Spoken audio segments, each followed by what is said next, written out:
سلمہ بن اکوع رضی اللہ عنہ نے خبر دی، انہوں نے بیان کیا کہ مائے مدینہ منورہ سے غابہ شام کے راستے میں ایک مقام جا رہا تھا۔ غابہ کی پہاڑی پر ابھی میں پہنچا تھا کہ عبد الرحمن بن عوف رضی اللہ عنہ کا ایک غلام رباح مجھ کو ملا۔ میں نے کہا کیا بات پیش آئی؟ کہنے لگا کہ رسول اللہ صلی اللہ علیہ وسلم کی 2 دھیل اونٹنیاں دودھ دینے والیاں چھین لی گئی ہیں۔ میں پوچھا کس نے چھینا ہے؟ بتایا کہ قبیلہ غطفان اور فزارہ کے لوگوں نے۔ پھر میں نے 3 مرتبہ بہت زور سے چیخ کر یا صباحا یا صباحا یا صباحا کہا، اتنی زور سے کہ مدینہ کے چاروں طرف میری آواز پہنچ گئی۔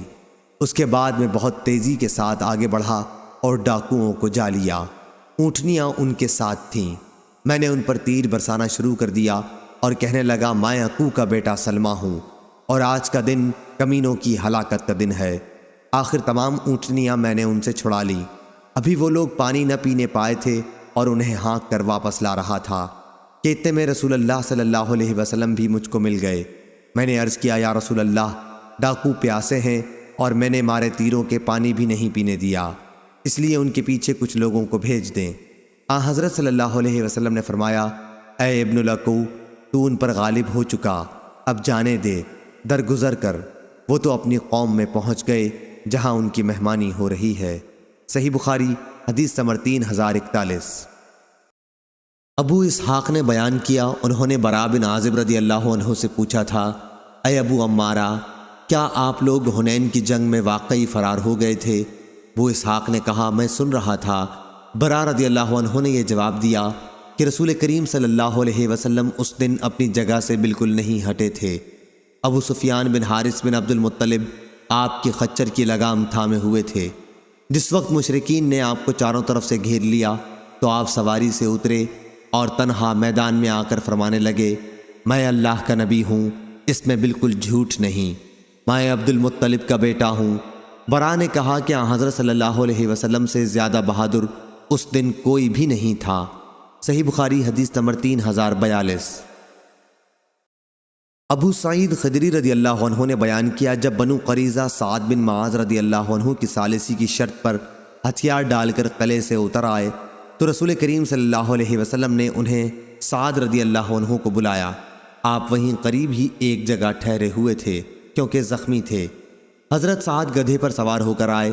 جب وہ آپ صلی اللہ علیہ وسلم کے قریب پہنچے تو حضرت صلی اللہ علیہ وسلم نے فرمایا اپنے سردار کی طرف کھڑے ہو جاؤ اور ان کو سواری سے اتارو۔ آخر آپ اتر کر حضرت صلی اللہ علیہ وسلم کے قریب آ کر بیٹھ گئے۔ آپ صلی اللہ علیہ وسلم نے فرمایا کہ ان لوگوں بنو قریظہ کے یہودی نے آپ کی ثالثی کی شرط پر ہتھیار ڈال دیے ہیں، اس لیے آپ ان کا فیصلہ کر دیں۔ انہوں نے کہا کہ پھر میرا فیصلہ یہ ہے کہ ان میں جتنے آدمی لڑنے والے ہیں انہیں قتل کر دیا جائے اور ان کی عورتوں اور بچوں کو غلام بنا لیا جائے۔ آپ نے فرمایا تو نے اللہ تعالیٰ کے حکم کے مطابق فیصلہ کیا ہے۔ صحیح بخاری حدیث نمبر 3043۔ امام مالک نے بیان کیا، ان سے ابن شہاب نے اور ان سے انس بن مالک رضی اللہ عنہ نے کہ رسول اللہ صلی اللہ علیہ وسلم فتح مکہ کے دن جب شہر میں داخل ہوئے تو آپ کے سر مبارک پر خود تھا۔ آپ جب اسے اتار رہے تھے تو ایک شخص ابو برزہ اسلمی نے آ کر آپ کو خبر دی کہ ابن قتل اسلام کا بدترین دشمن کعبے کے پردے سے لٹکا ہوا ہے۔ آپ نے فرمایا اسے وہیں قتل کر دو۔ صحیح بخاری حدیث نمبر 3044۔ عمرو بن ابی سفیان بن اسید بن جاریہ ثقفی نے خبر دی، وہ بنی زہرہ کے حلیف تھے اور حضرت ابو ہریرہ رضی اللہ عنہ کے دوست۔ انہوں نے کہا کہ حضرت ابو ہریرہ رضی اللہ عنہ نے بیان کیا کہ رسول اللہ صلی اللہ علیہ وسلم نے 10 صحابہ کی جماعت کفار کی جاسوسی کے لیے بھیجی۔ جماعت کا امیر عاصم بن عمر بن خطاب کے نانا عاصم بن ثابت انصاری رضی اللہ عنہ کو بنایا اور جماعت روانہ ہو گئی۔ جب یہ لوگ مقام ہدا پر پہنچے تو عصفان اور مکہ کے درمیان میں ہے، تو قبیلہ حذیل کی ایک شاخ بنو لحیان کو کسی نے خبر دے دی اور اس قبیلے کے 200 تیر اندازوں کی ایک جماعت ان کی تلاش میں نکلی۔ یہ سب صحابہ کے نشانات قدم سے اندازہ لگاتے ہوئے چلتے چلتے آخر ایک ایسی جگہ پر پہنچ گئے جہاں صحابہ نے بیٹھ کر کھجوریں کھائی تھیں جو وہ مدینہ منورہ سے اپنے ساتھ لے کر چلے تھے۔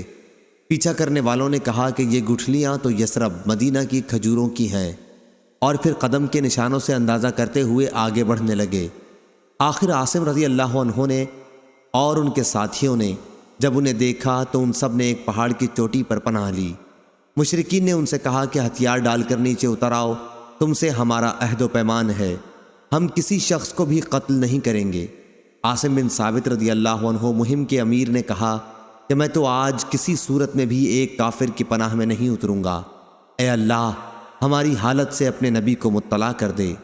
اس پر ان کافروں نے تیر برسانے شروع کر دیے اور عاصم اور 7 دوسرے صحابہ کو شہید کر ڈالا، اور باقی 3 صحابی ان کے عہد و پیمان پر اتر آئے۔ یہ خبیب انصاری رضی اللہ عنہ، ابن دثنہ رضی اللہ عنہ اور ایک تیسرے صحابی عبداللہ بن طارق بلوی رضی اللہ عنہ تھے۔ جب یہ صحابی ان کے قابو میں آ گئے تو انہوں نے اپنی کمانوں کے تانت اتار کر ان کو ان سے باندھ لیا۔ حضرت عبداللہ بن طارق رضی اللہ عنہ نے کہا کہ اللہ کی قسم، یہ تمہاری پہلی غداری ہے، میں تمہارے ساتھ ہرگز نہ جاؤں گا، بلکہ میں تو انہی حضرات کا اسوہ اختیار کروں گا۔ ان کی مراد شہداء سے تھی، مگر مشرکین انہیں کھینچنے لگے اور زبردستی اپنے ساتھ لے جانا چاہا۔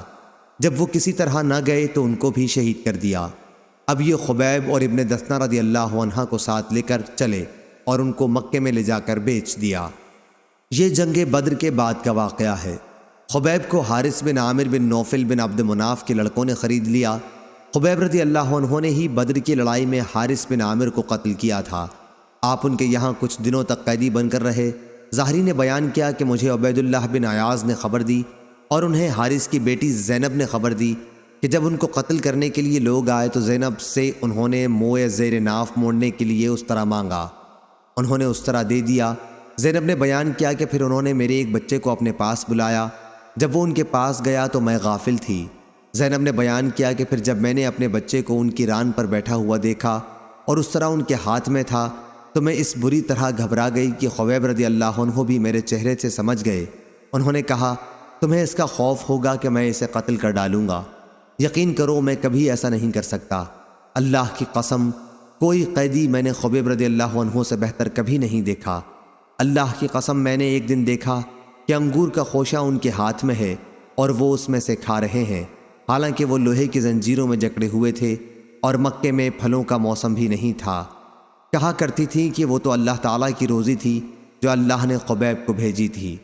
جب مشرکین انہیں حرم سے باہر لائے تاکہ حرم کی حدود سے نکل کر انہیں شہید کر دیں تو خبیب رضی اللہ عنہ نے ان سے کہا کہ مجھے صرف 2 رکعت نماز پڑھ لینے دو۔ انہوں نے ان کو اجازت دے دی۔ پھر خبیب نے 2 رکعت نماز پڑھی اور فرمایا، اگر تم یہ خیال نہ کرنے لگتے کہ میں قتل سے گھبرا رہا ہوں تو میں ان رکعتوں کو اور لمبا کرتا۔ اے اللہ، ان ظالموں سے ایک ایک کو ختم کر دے۔ پھر یہ اشعار پڑھے، جب کہ میں مسلمان ہونے کی حالت میں قتل کیا جا رہا ہوں تو مجھے کسی قسم کی بھی پرواہ نہیں ہے، خواہ اللہ کے راستے میں مجھے کسی پہلو پر بھی پچھاڑا جائے۔ یہ صرف اللہ تعالیٰ کی رضا حاصل کرنے کے لیے ہے، اور اگر وہ چاہے تو اس جسم کے ٹکڑوں میں بھی برکت دے سکتا ہے جس کی بوٹی بوٹی کر دی گئی ہو۔ آخر حارث کے بیٹے عقبہ نے ان کو شہید کر دیا۔ حضرت خبیب سے ہی ہر اس مسلمان کے لیے جسے قید کر کے قتل کیا جائے، قتل سے پہلے 2 رکعتیں مشروع ہوئی ہیں۔ ادھر حادثے کی شروع ہی میں حضرت عاصم بن ثابت رضی اللہ عنہ مہم کے امیر کی دعا اللہ تعالیٰ نے قبول کر لی تھی کہ اے اللہ، ہماری حالت کی خبر اپنے نبی کو دے دے۔ اور نبی کریم صلی اللہ علیہ وسلم نے اپنے صحابہ کو وہ سب حالات بتا دیے تھے جن سے یہ مہم دوچار ہوئی تھی۔ کفار قریش کے کچھ لوگوں کو جب معلوم ہوا کہ حضرت عاصم رضی اللہ عنہ شہید کر دیے گئے ہیں تو انہوں نے ان کی لاش کے لیے اپنے آدمی بھیجے تاکہ ان کے جسم کا کوئی ایسا حصہ کاٹ لائیں جس سے ان کی شناخت ہو سکتی ہو۔ عاصم رضی اللہ عنہ نے بدر کی جنگ میں کفار قریش کے ایک سردار عقبہ بن ابی معیط کو قتل کیا تھا، لیکن اللہ تعالیٰ نے بھیڑوں کا ایک چھتا عاصم رضی اللہ عنہ کی نعش پر قائم کر دیا۔ انہوں نے قریش کے آدمیوں سے عاصم کی لاش کو بچا لیا اور وہ ان کے بدن کا کوئی ٹکڑا نہ کاٹ سکے۔ صحیح بخاری حدیث نمبر 3045۔